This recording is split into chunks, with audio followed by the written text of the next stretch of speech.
pacing guide that I made, so you can see what the end goal is that we're working towards. And again, if you want to modify this or this isn't your end goal, of course, you can do different things. This is fifth grade. Yeah, this is fifth grade. Thank you for that, Nicole. Yeah. Yeah, you can take this and change it how you want. And go with you. But you'll see, when I typed this up, I'm very visual. So everything I do is color coded, hence the color pens, and you're gonna see a lot of this is color based. So I had a different color for each of my major focuses in the classroom, and then once I did all the work that I'm about to walk you through, I color coded it on my calendar. That way when I got to November, I could see, am I on track to finish math in time for SBAC at the end of the year, or am I behind? I was never ahead. That is the dream, but it never works. And every year you're gonna get better and better at this as well. So,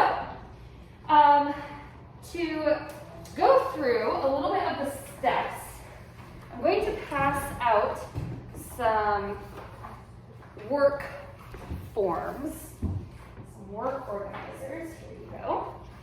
And when I created this workshop, my vision was to have all of the Eureka units printed out for you and the science units, but A, I don't really know how to access that right now because I'm still learning how to get on Clever, and B, it was too much to get all the grade levels. That's why I asked you to bring your computers. But step number one is to get a new marker. So step number one is to plot out your weeks. And I have already done that for you on these worksheets. So the top is what your worksheet could look like when you are done with it. The worksheets underneath have already been blocked out to the Salinas Elementary calendar for the year. You're welcome. This took me forever. So in August, you can see we started on a Wednesday and we're ending on a Tuesday. And then September, we're starting on a Wednesday, and ending. And I blocked out the holidays and the vacations. So this gives you a very visual representation of exactly how many days you have to teach students this year. And it's not a lot when you get down to it. It goes by so fast. And when you start looking at the recommendations in these units, they recommend so much time for these units, and we just don't have that time, especially when we start testing. I mean, I always try to push it off until May to give myself as much teaching time as possible, but I don't know how it goes here. They may have us start in April with testing. So we're gonna have to take a look at even that. But right now, maybe like May 1st, we'll just consider May 1st the start of the testing season, and I'll try to hold it off as long as possible. So what I always did is I counted up how many units I had in science, let's say. And then I count out how many days I have, and I just do the division. And if you know Eureka really well, you may know there are some modules that take longer than other modules. Just even looking at the thickness of the teacher's editions could clue you in on that. So you may want to give some modules more days than others. But there's a key down here. And so the goal is, unit 1, pick a color, and then just start coloring in the days for that unit. And so then that is how you fit in all your units before you have to test. And then you have it for history or social studies, ELA reading, ELA writing, because those are two very different things, and then math. I gave you morning meetings because even topics for morning meetings, sometimes I put down on my pacing guide, and then just other. So I love to do Talk Like a Pirate Day on September 19th. That was always a huge thing in my classroom. I dressed as a pirate. All day was pirate games. We had colored bandanas, and the kids did contests and stuff. Or Dia de los Muertos. That was a huge thing in my classroom. 2 days of just mentor text.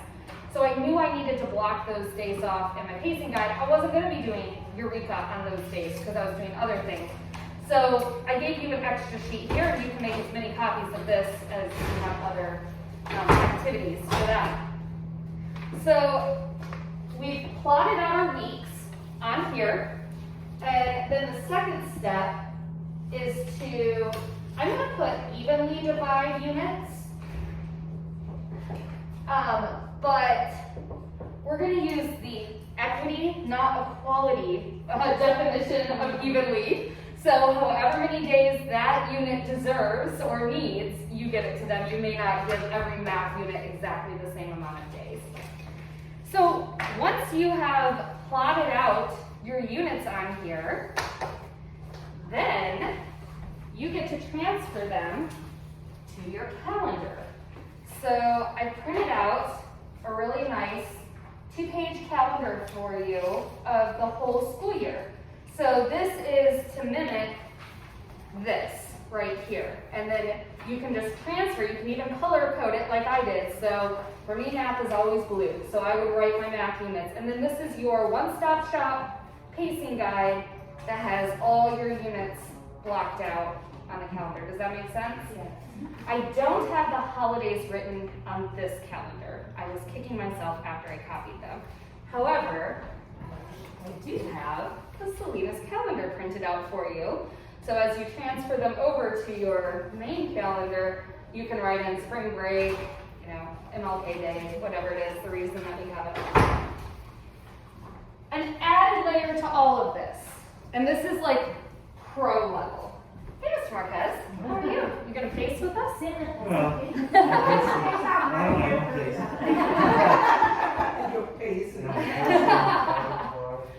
So pro level is using Common Core standards with all of this.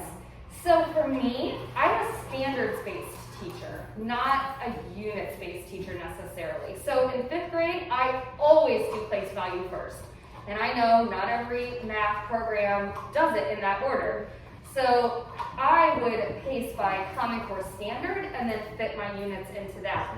If you decide to do units, which is the easiest and most common way to do it, and probably the most district approved, you can check off your standards just to double check that the units you're teaching cover all of the standards.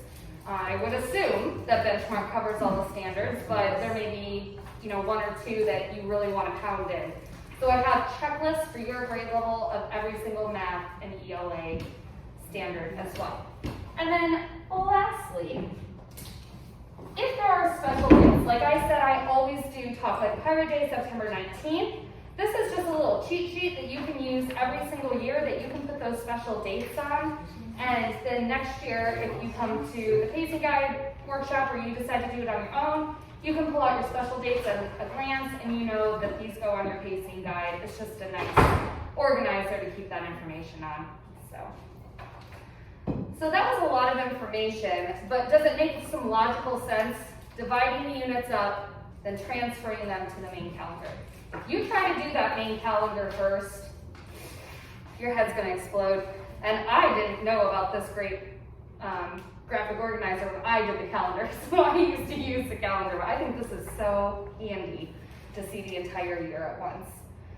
So your job today is to, I think we have a lot of 5th grade, but some of the other grades, 3rd grade, we have quite a few 3rd grades too, is to hop on your computer, start taking a look at how many benchmark units do you have, how many, if you're piloting science, that's going to be different than if you're using old science, blocking it out and then transferring it to that main calendar. And this is totally for your use, you're not giving me anything afterwards, so if you don't finish it, if you just do like a skeleton, it's all you. Yeah. Are there any questions about the materials or anything? Okay, great. So I have some colorful pins for you here. I went to go print the stickers and then I realized that they're huge and our boxes on our calendar are very big, so if you put a President's Day sticker on there, it was going to take up like the entire box, and then you couldn't even put any of the stuff in there in the box. So I nixed the sticker idea, even though I really wanted it to happen. But I'll go ahead and pass these other resources out to you, and you guys can just work. You might want to spread out a little bit if you want some more more room for your papers, but it's up to you. We have both lengths of table. Hi, Miss Marlon, how are you? I'm late. No, that's okay, that's okay. Come on in. Excuse me. Sorry. Come on in. I'm just going to finish writing up here. So after you evenly divide the units, you are going to transfer them to the calendar. Awesome. Yeah, this part. As I said, I've never taught fifth grade here. Yeah. And I am noticing that there is so much of the basics that they would have to know in order for me to follow that kind of pacing guide is Yeah. not there. Yeah. So first of all, I don't have the experience from years before Sure. to know where their downfalls are. Mhm. And how do we build that in? Yeah, that's a great question. So what I would do is pace out the units as they're in Eureka, and then one of the workshops that I want to have, and I was gonna do sub binders next week, but maybe this is a better one to do next week. How to go back and plan for intervention groups. So how do we stack standards? So let's say you're teaching double digit multiplication, okay? And the students are like, I don't even know my single digit multiplication. How do you roll it back to that single digit multiplication and look at the standards that came before that double digit multiplication? So for right now, But it's more the time. Where do I get that time from? you do it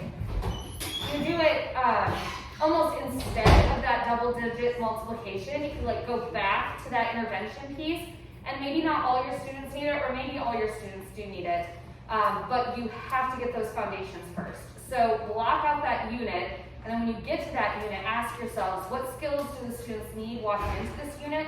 Do they have those skills? If they don't, I start with those skills, and then hopefully we get to the double digit. If we don't, we don't, because I had to get those foundational skills. It's better to go back than teach them something that it's just going to go over their head anyways. I was just asking because at our last grade level meeting, we were told we have to teach the fifth grade curriculum, which doesn't happen in that case, right? Well, yeah, I mean, you wouldn't spend like 3 weeks on single digit multiplication and then be like, and we never got to double digit multiplication and move on. You would teach single digit multiplication, and you are inevitably going to have at least half your class that's ready for double digit multiplication with a little bit of review. I mean, to have 30 kids that, can't get past single digit multiplication, then we would have to do some intensive work with the coach and the MTSS person and all of that. So I can work individually with you as we gather pre-unit data and see where your students are at and what interventions we need to plan. Do we have some kind of assessments other than the fluency? For fifth grade, I have tons of pre-unit assessments in that resource folder I sent you, so I can start pulling some of those for you to use. Yeah, I can definitely do that. Okay, I'm going to stop recording here and then I'll get you caught up. Okay? Thanks so much for joining us, guys.